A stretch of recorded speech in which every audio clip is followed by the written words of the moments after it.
नमस्कार. मी धर्म, कर्म, लक्ष्मी, सरस्वती आणि नीती या विषयावर एक श्लोक सांगणार आहे. धर्मेण हिना पशुभिः समाना, कर्मणा जायन्ते जंतु, कर्मणैव विलीयते.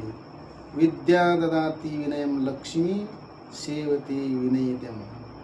नीतिः मार्गदर्शयति सुखस्य परम पदम.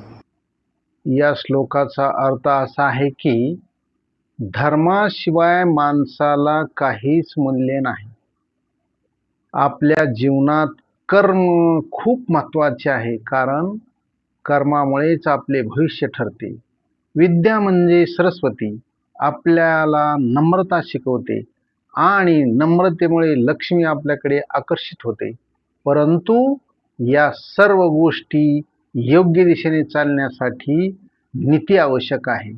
म्हणून नीती आपल्याला योग्य मार्ग दाखवते आणि शेवटी खरे सुख प्राप्त करून देते. म्हणूनच आपल्या जीवनात धर्म चांगले पाहिजे, कर्म चांगले पाहिजे. विद्या आणि नीती यांचा समतोल ठेवणे अत्यंत गरजेचे आहे. धन्यवाद.